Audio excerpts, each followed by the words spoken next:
I want to also introduce Jay Johnson, who is on our faculty and is also part of, he's also the faculty Coordinator. coordinator for the MAST. And I'm also trying to think of your title in the capacity for the new center, Jay. Oh, I'm the academic director for the new Center for Spiritual and Social Transformation. Wonderful. Between the two of us, we're going to try to tell you what we can about the MAST program. I'll share with you a little bit about PSR in general, although it looks like we've got a group of people who know what we're about. So I may not spend too much time on that, and then we'll get into some more specifics about the MAST program. We'll talk a little bit too about the certificate in sexuality in no, not that's the wrong one, the certificate in spirituality and social change, just so you can get a taste of that if you're not familiar with that, although I think 3 out of the 4 of you are in that program right now.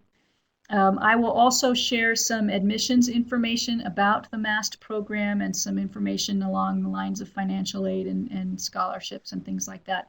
And then we'll certainly leave time at the end for your questions, and an opportunity for us to have a bit of discussion about the program. So, if that sounds good to everyone, I want to let you know that Ruben is online with us and he is going to be hosting us technically. So he may be interrupting to let me know that I'm missing somebody or someone raising their hand, things like that. You may hear Ruben's voice. We also have Katia logged in with us, who is our admissions counselor.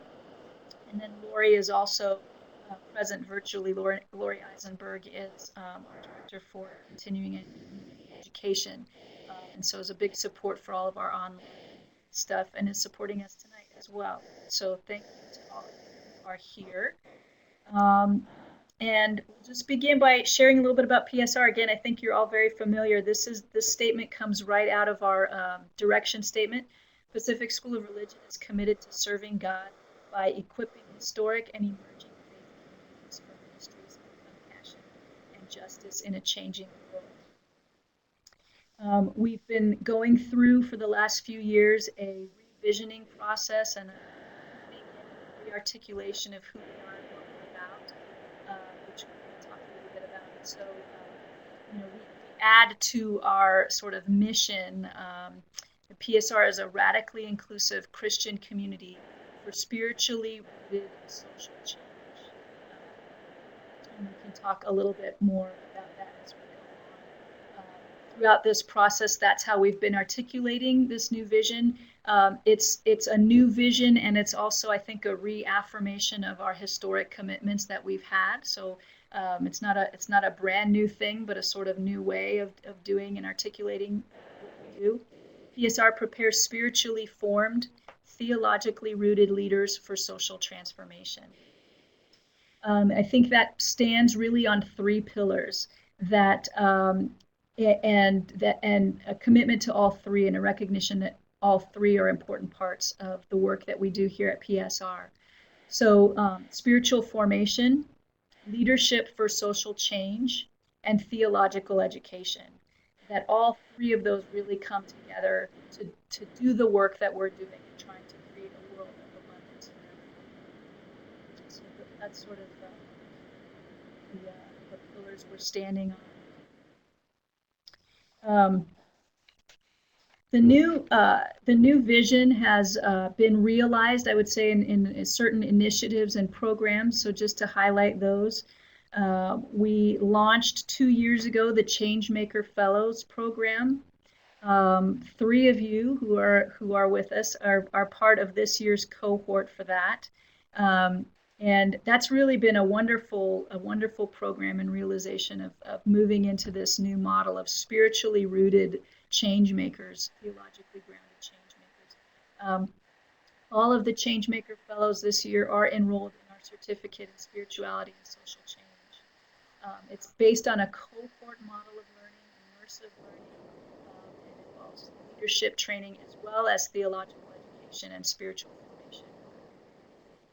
And I just got news today that the Board of Trustees has approved the Changemaker Fellowship program to continue next year. So we're really excited about that as well. The other big thing that has launched and moved us forward is the Center for Spiritual and Social Transformation. I'll mention it here, and Jay can certainly add more to that, but we launched that program with a national symposium on social transformation. Cornell West was with us. It was a fabulous evening, and work has really continued. They offer workshops, seminars, courses for both PSR students and really for the general public. One of the things that you can type that in the chat or let Ruben know. But I'll continue, confident that folks can hear me. So that's the Center for Spiritual and Social Transformation. And then finally, launching 2 brand new programs. We launched this year's the first year for our Certificate in Spirituality and Social Change.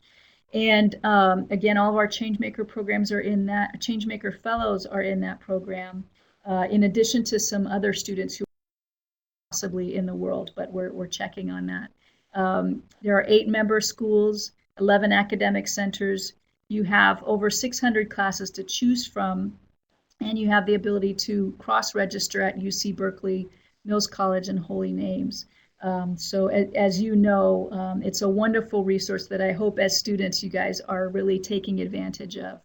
And as we're moving into the Certificate in Spirituality and Social Change, as well as the new MAST program, one of the things that Jay does is looks across the consortium at the courses offered throughout the entire consortium to identify courses that are going to be relevant for the MAST program and for the certificate program, and he identifies those for our students. So it's a really, really wonderful resource that helps us put forth the programs that we're putting forth.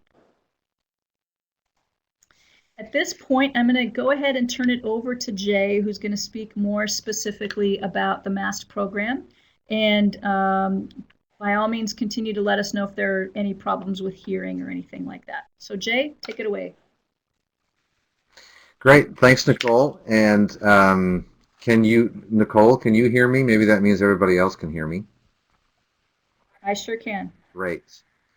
That was a great introduction. And what I want to do with this overview of the new Master of Arts in Social Transformation, I feel like we should always be saying pending approval from our accrediting agencies, because we're confident we're going to be approved to offer this new degree program, but we can't say that absolutely for sure until we actually get that confirmation back from them. So what I'd like to do is just offer what you may have already seen online at the PSR website about the MAST. I'll go through that quickly, but just know that there's some good information on the PSR website that you can refer back to about some of the things that I'll be mentioning here. But I just want to highlight a few things for us for the conversation.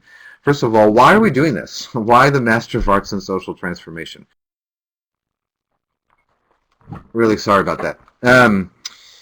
As Nicole was pointing out, PSR has a really long history, almost 150 years now, of trying to provide and actually providing theological education for progressive religious leadership in a whole array of topics and in areas of concern. And so this new master's program doesn't represent necessarily some kind of brand new way of thinking about what religious leadership and theological education is for, but it's an approach that takes more seriously the 21st century context in which we're finding ourselves. And so there are many social justice organizations, social innovators, social entrepreneurs, nonprofit organizations that are trying to do really important work out in the world. We also all know that there are some really complex global issues that make an impact right here close to home concerning economic inequality, racial injustice, environmental degradation, to name just 3 really familiar areas of concern. And the way that all of these intersect in now a truly global kind of context demands a really different kind of approach, or not, maybe we should say a deeper kind of approach that can help students engage in the kind of socio-political analysis through the lens of theology, social theory, and ethics, for the sake of really making an impact on on some area of concern. We can't expect that one person is going to impact all of those areas of concern, of course, but to really provide the tools and the education and the mentoring that will help students become really sharp and focused interpreters of culture in a way that can bring religion and spiritual practice and theological ideas to bear on a vision for a different kind of world, a better world, a new world. So that's what gave us the impetus to design the MA in social transformation and to begin this process of having it accredited. Who is this degree program for? It is for actually a fairly wide range of types of students who are interested in various vocational paths. I think the MA would be a great thing to combine with the Master of Divinity program for people who are trying to think about what does congregational leadership need today in terms of the way that churches can be making a bigger impact on social issues. That's one area. I really, at our work at the Center for Spiritual and Social Transformation, what we keep hearing from the partners that we're starting to engage with more and more that are quote-unquote secular organizations out there that are doing social change work is that they really need the tools of kind of a religious and theological analysis of some of these economic issues, environmental issues, and so on, that's kind of been missing from the nonprofit and social justice arena. And so another vocational path here for those who are interested in the MA is to provide that kind of consulting to those organizations, perhaps even start a nonprofit to be able to bring together the work of social change and spiritual formation. I can also imagine students interested in this program who are wanting to consult with and help congregations, even if they're not considering ordination themselves. They want to be able to work with congregations and other types of faith communities who are eager to figure out what does social transformation mean and how can we do it better to help those communities figure that out. So those are just three of several kind of vocational trajectories that we are imagining for this new degree program. And we're also trying to be really committed to a flexible learning format. What does this mean? It means not only can full-time residential on-campus students do this MA, but also those who would be distance learners of various kinds, whether that means commuters in the Bay Area or more distance learners through online courses, and perhaps on occasion traveling for a week-long intensive during our January intersession term or during the summer session. So we're really committed to making sure that this kind of a program can be made available to a wide range of students in various circumstances, and not just those who are able to be on campus as residential students. So we're absolutely committed to that.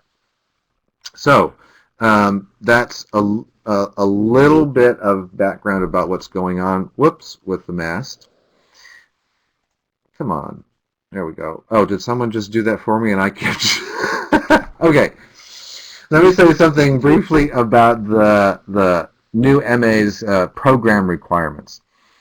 And as you'll see in just a moment, some of this overlaps with the Certificate of Spirituality and Social Change.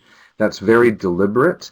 So those who might start off in the certificate program could add the MA without too much difficulty at all, and many of those courses will apply to both of those programs.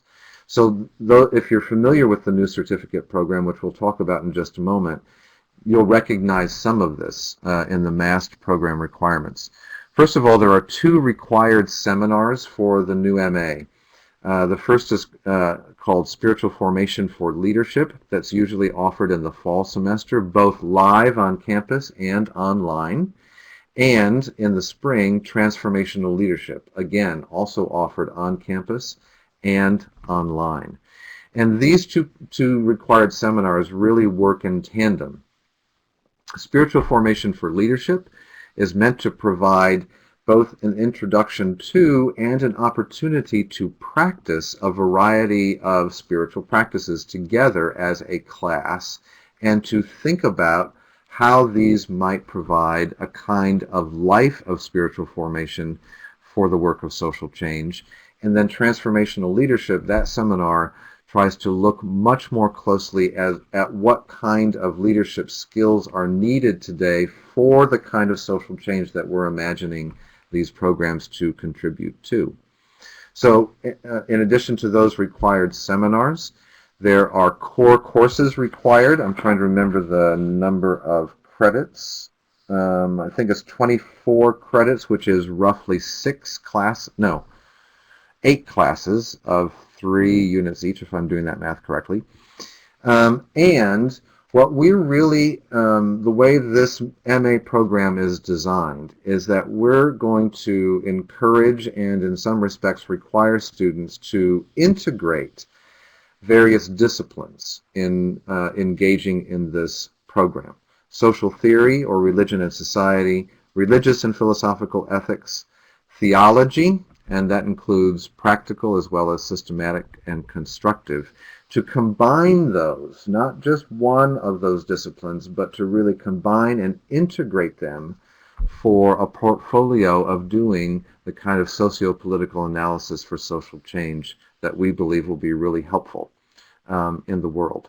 So there are the required core courses, and then there's a requirement for doing roughly 6 hours of social change fieldwork. 6 hours meaning that's the number of academic credits one would be earning while one is doing social change fieldwork out there in the world, and also the opportunity for taking social change electives. And I've got a wonderful spreadsheet right here in front of me which we can talk about if you're interested, in terms of how many courses there are throughout the GTU that would work for this MA program, which is really exciting.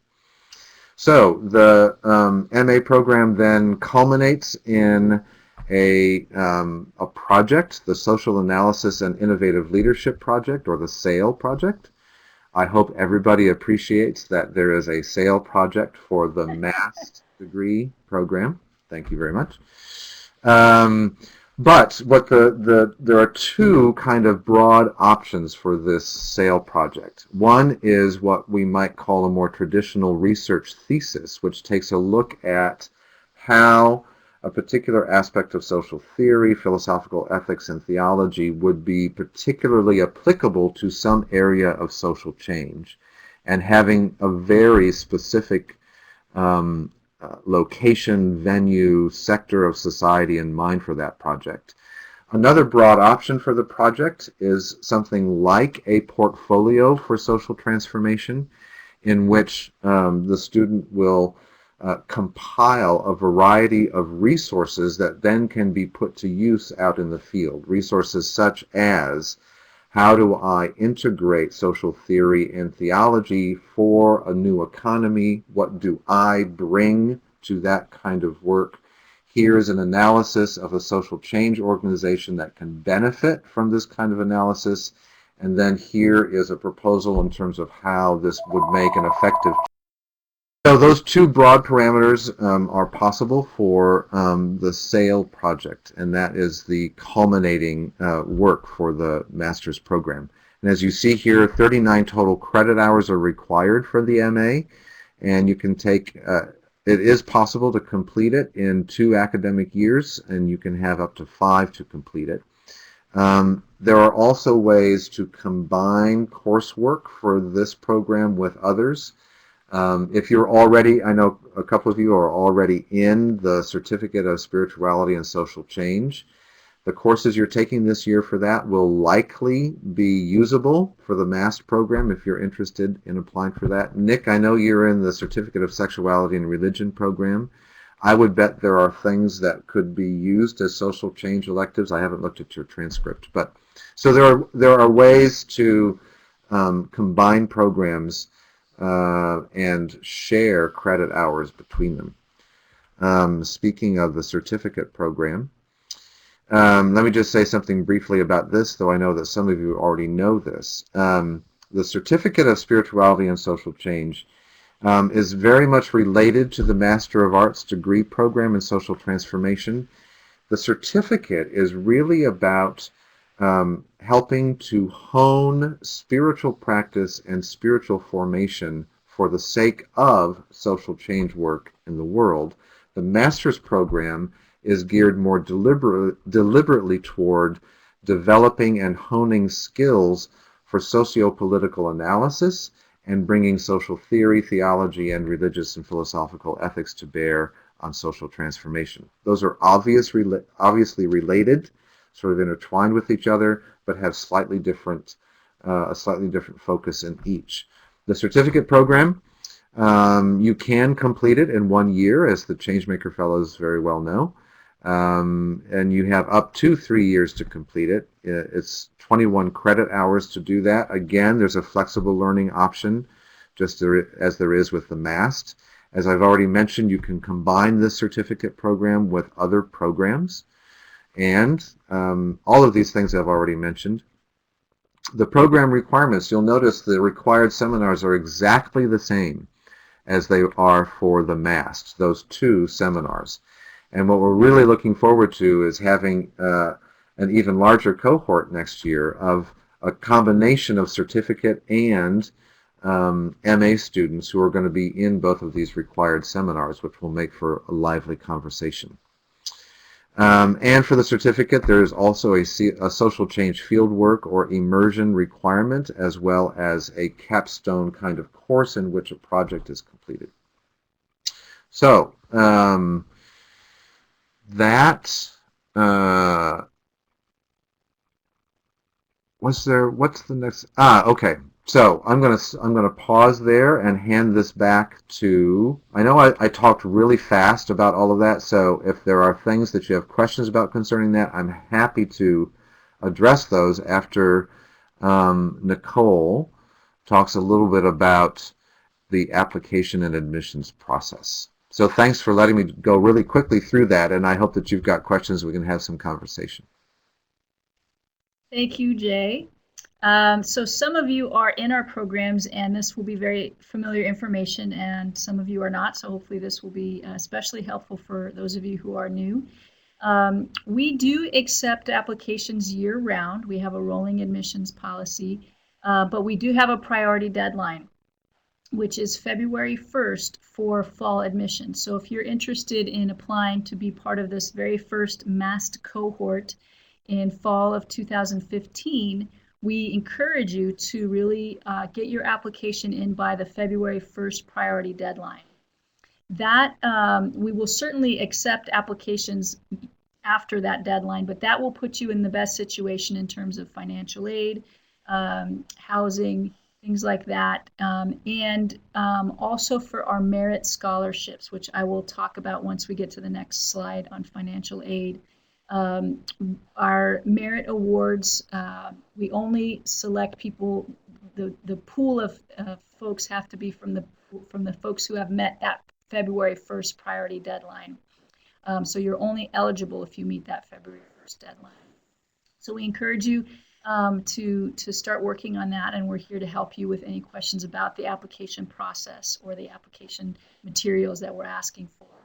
The application itself consists of a 4-page application where you fill out some information for us, and a written statement, which will have, I believe we have 5 or 6 questions for you to answer in your written statement. And we ask that you address those questions and take a look at those. We ask for 3 letters of reference. We would like your official transcripts from any institution post-secondary, so any undergraduate work that you have. And if you've gone to more than one undergraduate, we want to see all of those transcripts. Also, if you've done graduate work, you may have already done some graduate work, we want to see those transcripts as well. We have an application fee of $50. And then an optional piece is the CV or the resume. And I usually tell folks that that's an excellent way to communicate some of the work you've done, some of the leadership positions you may have had, especially if you want to be looked at for one of our merit scholarships. So that can be a helpful tool as well, though that is optional for our application process. It usually takes us 2 to 6 weeks to process a complete application, especially those that come in by that February 1st deadline and in the month of February as well. That's our busiest time, and we're processing a lot of applications, so it takes us a lot of time to get every application through that process.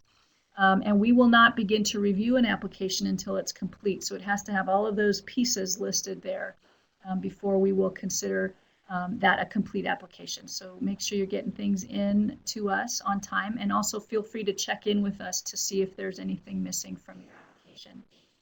Ruben Cortez is our sort of admissions guru who keeps track of all of that stuff and in good communication. I'm sure you all have some questions about what will this cost me and financial aid. So the new MAST program will be under the same tuition structure as all of our programs, which is for the current year, our tuition is $690 per academic credit. Most of our classes are 3 credits, though not always, but most of our classes are 3 credit courses. That's the tuition for our current academic year, and there is a tuition increase, a slight tuition increase every year. So tuition for next year has not been approved yet. But we should know that in the early next year, in the next few months, what the tuition will be. About 75% of our students have some form of financial aid. We do offer financial aid.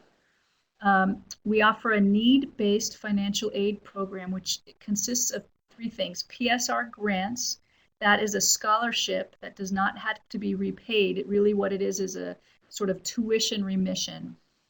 Those typically will cover between 25 and 45% of tuition. So the dollar amount will vary depending on how many credit hours you are taking. The other piece of that, excuse me,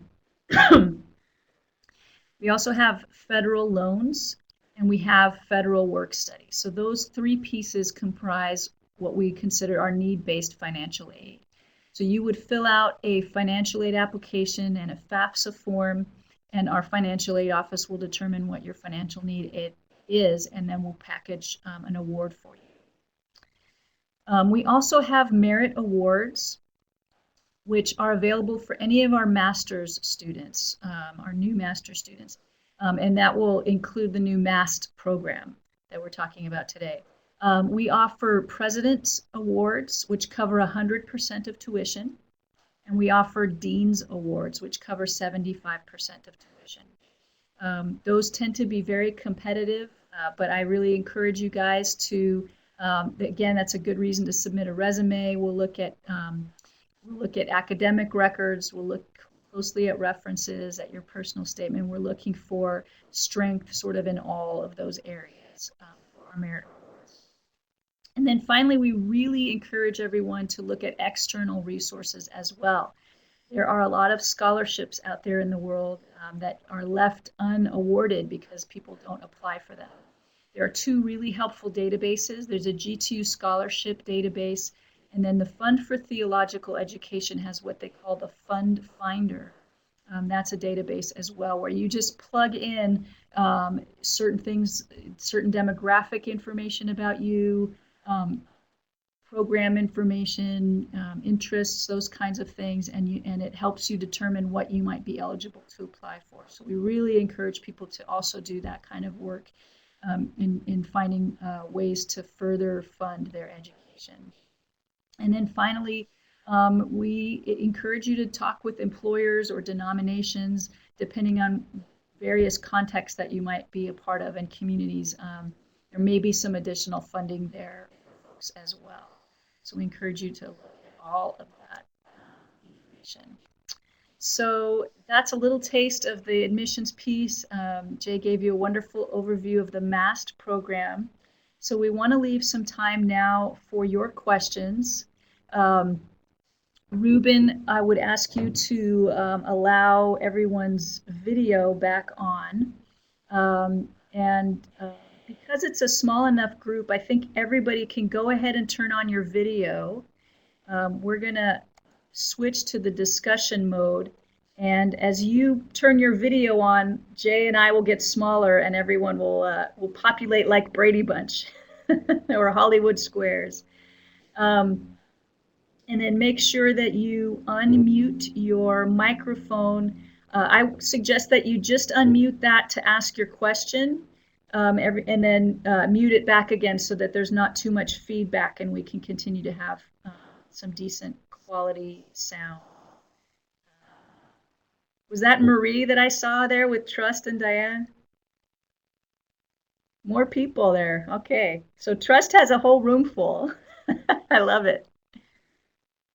Oh, and there's Tara. Hi, Tara. Great. Microphone thing so they can hear us when this is out. Yeah, we can hear you guys. And then I know so there is a little bit of feedback when folks' microphones are on. So we'll try to keep those muted and ask a question. You can also use the chat box or raise your hand if we're missing you. And Erica and Aiden and Valerie, if you guys are so inclined to share your video, we'd love to see your faces too, but of course that is not at all required.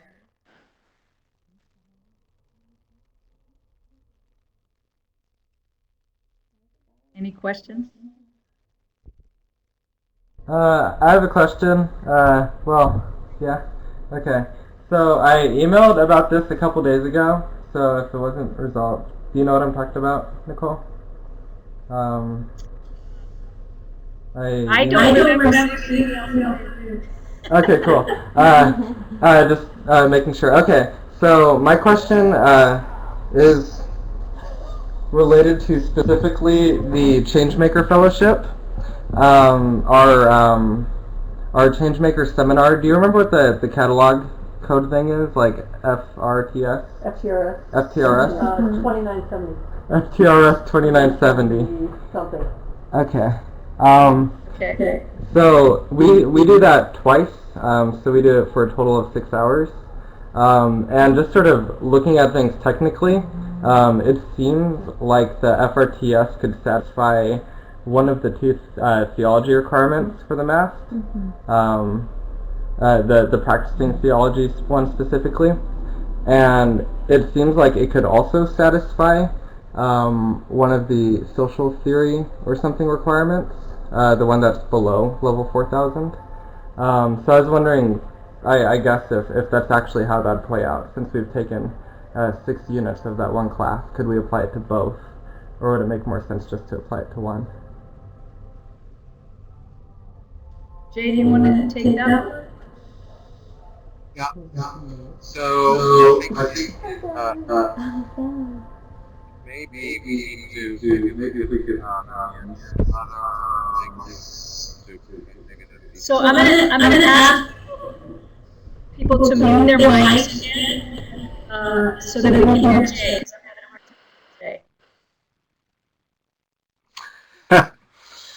And suddenly it's quiet. Okay.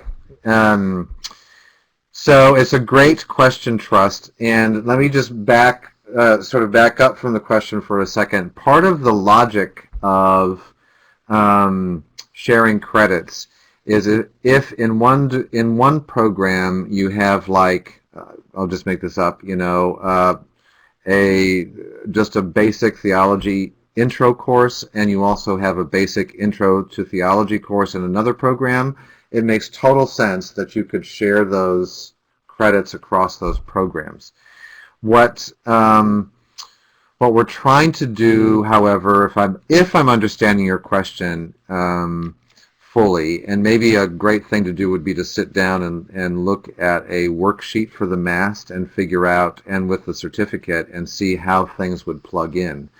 But if a single course is fulfilling 2 of the disciplinary areas, that's not quite what sort of a sharing thing would, sharing of credits is meant to accomplish. because we really want you to have a certain number of credit hours in each of those disciplinary areas. So sort of double counting them doesn't work to fulfill that design goal for the program. But you may be asking, I'm not sure that that was precisely your question, so maybe we might need to sit down again and look at that worksheet and see how things might plug in. Did that help?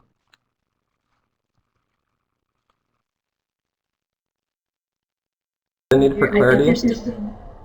Can you hear me? Oh, go ahead. Yeah, cool. Go ahead. Could you say that again? So the confusion for me, I guess, is that we take that seminar twice. Once for 3 units in fall, and then again for 3 units in spring. So I can see how, I can sort of see both sides.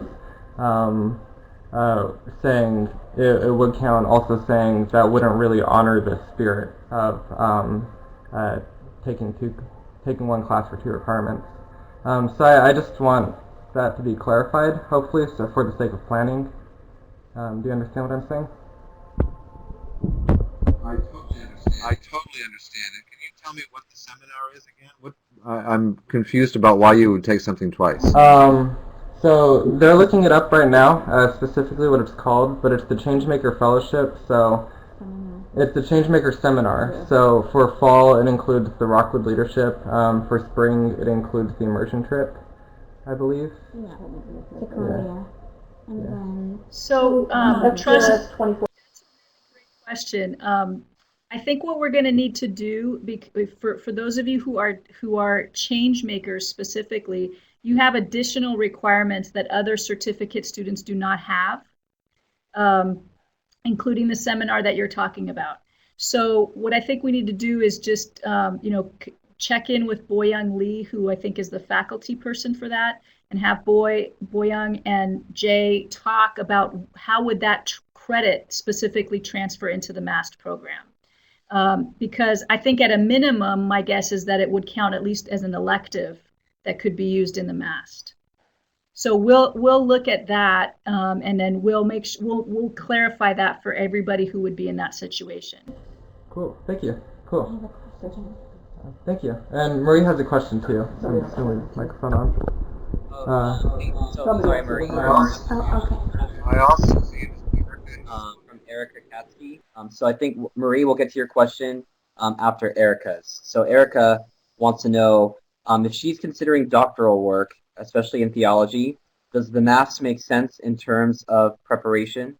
How does that work with potential doctoral work? That's a great question for you, Jay. Great question. Sorry, and I know that you and I have been in touch about some of this, and I'm sorry I haven't had a chance to make an appointment with you.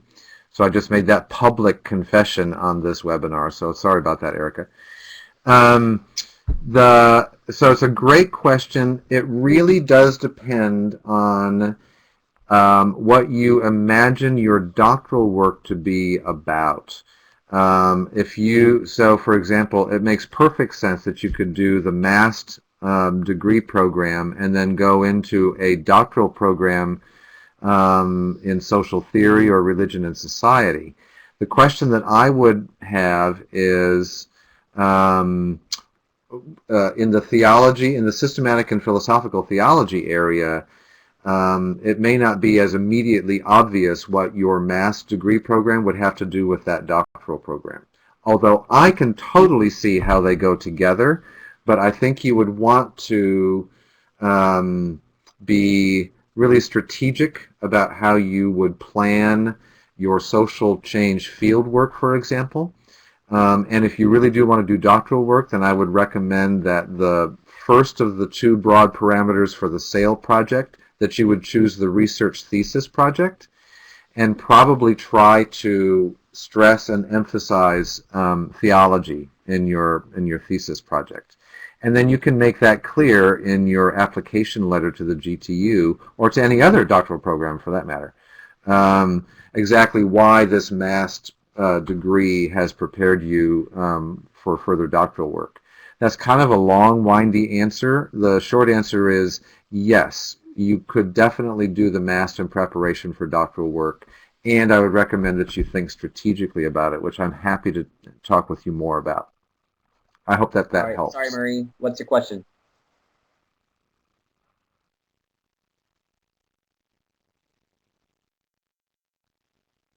In the application process for those change makers, we have turned in, resume stuff, transcripts, things like that. Will that just be rolled over, or do we have to redo everything once again to apply to the program? That's a great question. You will not need to resubmit any transcript that you've already submitted to us. Um, what we have in place now is for any current, we have a lot of our current students will actually apply to add a new program or to change into another program. And what we have in place is what's called an application to add or change programs. Um, we may or may not be using that. We have to decide whether we want to use that for new applicants into the MAST program or just a straightforward application. But regardless, you would not need to submit uh, transcripts again a second time. If we have them in your record, we're going to keep them. We'll also be in touch with you because even the application to add a program or change programs, we still require references. So that would still be a piece that we would want you to submit. And what you could do, the questions for the personal statement that you submitted for the certificate program are pretty much the same questions for the MAST program. So we wouldn't require that you resubmit that, but we would encourage you to take a quick look at what you've submitted for that, and then see if you want to maybe update that with just another maybe page or two, especially if you want to reflect what have you now learned from the certificate program, and how might your experience in the last year, did that change the way you might answer some of these questions or enhance them? So again, we wouldn't require a whole new personal statement, but one option is an encouragement just to go back, look at that, and see if there's anything you want to update there. Does that help clarify that, Marie? I'll take your nodding as yes. You can talk now. Thank you. Yes, the Hey microphone is there, on. this is Nick. I was just wanted to add a couple of questions to Marie's. Will we need to submit new references? Did I hear you say that?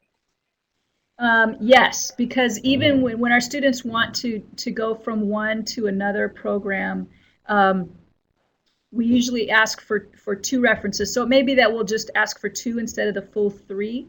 But we want, basically, since you've been in our academic program, it's a really helpful way to check in with. We like to see those references from faculty at this point. So you've been in our programs, you've been with our faculty. It theoretically should really only help you by getting some faculty references from current PSR or GTU faculty. It's a little bit of a safety for us, because assuming everyone's good students, it's just gonna confirm that you're a good student, that you've been doing a great job. And on the off chance that there's an applicant, none of you, of course, but who really struggled in our programs, or was disruptive in class or things like that, it gives us a chance to check that out. I know that wouldn't apply to any of you guys, but although I'm seeing high fives in the background there. Does that help, Nick? Yes, it does actually. I have a whole litany of questions, so I don't want to hog the time if other people have questions. Okay, I appreciate that. Let's see if some other folks have questions, and then we'll certainly get back to you. And Nick, by the way, this is Jay. I know that I owe you 2 emails. This is like my total public confession night, but I'm just behind. But I owe you 2 emails, Nick, and I know that one of them was about this degree program, and so I'm really happy to be in conversation with you past this webinar tonight about some of your additional questions if Okay, we run out of perfect. Thanks, time. Jay. So just be aware of that. Trust. I saw that, Trust. Okay, anybody else?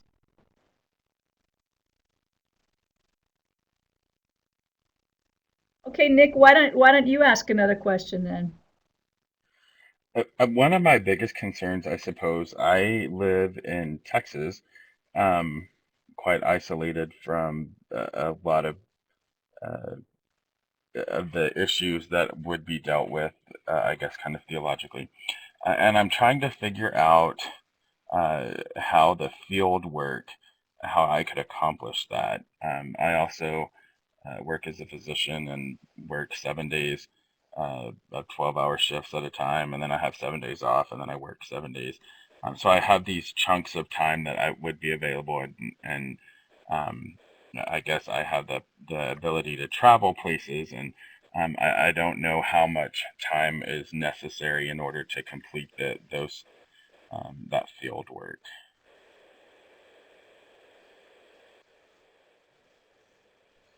Please So, do. Nicole, may I jump in on that one? Sure. So it's a great question, Nick, and um, I and I'll take this question to Odette Lockwood Stewart as well, who is our director of field education and contextual learning. Um, Here's my initial thought about that. We've tried to use language in the materials for both the new certificate and the new MA that try to suggest that the fieldwork component need not to be something like a full-fledged internship where you have to devote 20 hours a week to a place for a whole semester or something like that. You can certainly do that. That would be awesome, but it's not necessary. We also try to talk about immersive learning in social change contexts. So given what you just described of having, a grueling 7-day work week and then you've got 7 days off, I'm not really great on the geography of Texas, but depending on where you are located, how far away you are from certain things, I could well imagine, Nick, that you could travel and do like a 2 or 3 day immersive social change learning experience someplace and combine a number of those. Maybe even combine a number of them in similar sectors of concern, or maybe you diversify those a little bit. Just as I was mentioning earlier, I think to Erica, I think thinking strategically right up front about how you might want to organize that would be really a good way to go. And having a conversation with me and Odette, if you get to that stage, I think would be really Yes, helpful. it was. So I And hope one of that the that things was an that you said was encouraging being able to response. I stack think there things are on top ways. of each other. I Yeah, just wanted good. to make sure that I could do that because that would probably be a lot easier for me rather than trying to have a single project that continues out over the course of a year or so. And then I try to do some Yep, I mission get like that. medical mission trips from time to time. I've got a couple scheduled in the next year to down to Guatemala, and was wondering if work in those can be incorporated in some way. Um,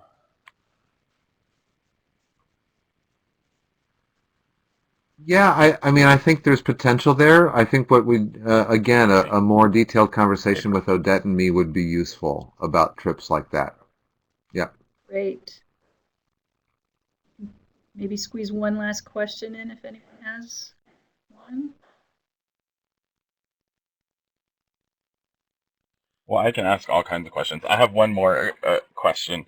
I have looming over my head at this point kind of the final project for the CSR, and it was trying to figure out if there's a way to kind of if I can figure out a way to put together um, final projects for two different things at once, if that would be possible, or if I would need to.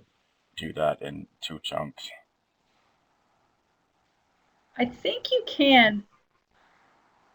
Jay, correct me if I'm wrong, but So we had a similar question come up. Someone who's interested in the CSR and doing that jointly with the Masters of Theological Studies asked a similar question. Can her CSR project also fulfill what we call the synthesis paper or essay for the MTS? So I asked Delphine, who's our assistant dean for academic programs, and she said that it could. So I think this would be the same kind of situation where or the answer was yes with approval from your advisor. So I do think it's possible to do a project. So if you were to want to do the combined the MAST program with the CSR, I think one of the things that could be shared could be the project. You would just need to be checking with people like Jay or your academic advisor or both to make sure that you're satisfying the requirements and the spirit of both of those projects. Okay, that makes sense. that's the main thing I would, yeah, that's it. So for example, Nick, um, I could imagine, this is just one of maybe several scenarios, so that second of the two broad parameters for the SAIL project for the MAST degree is the portfolio project. So I could well imagine that one component in your MAST portfolio would be the work that you did on your CSR final project, or maybe the work you did for your CSR final project would satisfy two of those component areas in your MAST portfolio or something like that, so that there's definitely areas for overlap and there are distinctive purposes for each. I think they can be well integrated No, if you plan that's ahead. great. In Sorry, fact, I Jay, interrupted you, I Nicole. have I'm a sorry. question that I think is a real question for me and may be helpful for the others as well. You outlined the two parameters for the SAIL project, one being more of a thesis approach, and then one is this portfolio. Are those two among other options, or are those pretty much your only options? The reason I ask is I'm thinking about the doctor of ministry project or the CSR projects where people have written curriculums, people have done a whole slew of creative projects. So I'm wondering if that is also true for the MAST, or if you're really looking for either a thesis or a portfolio type thing.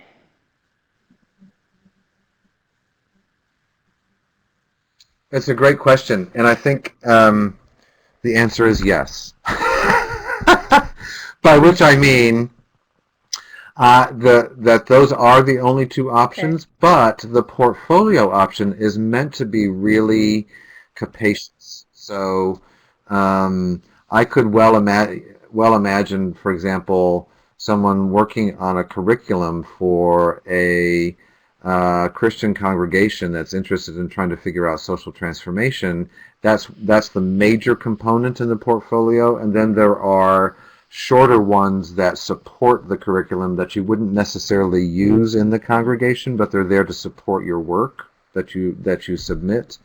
So I think there are any number of ways to be creative about that portfolio option. All right. Well, we're past 6 o'clock, so I want to respect everyone's time. I'm going to put one final slide up here. Hang on, my mouse isn't working. Thank you, Ruben. My mouse isn't working. If you could you go to the next slide for me? There we go. So this is just a little reminder of how to be in touch with us. We do look forward to accompanying you in your discernment and your application process. We don't just say that, we really mean it. All of us in the admissions office are really happy to help and answer any questions you have about the program, about the application, about the admissions process, about which program might be right for you. That's our information, our phone number, our email. And I know that Jay also is happy to answer questions, especially more programmatic type questions as well. We have a lot of information on the website.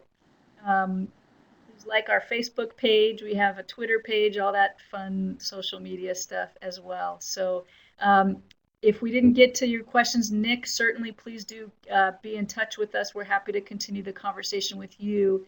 And certainly with anybody else, if we didn't get to your questions, please don't hesitate to be in touch. So with that, I just again want to say thank you for your time.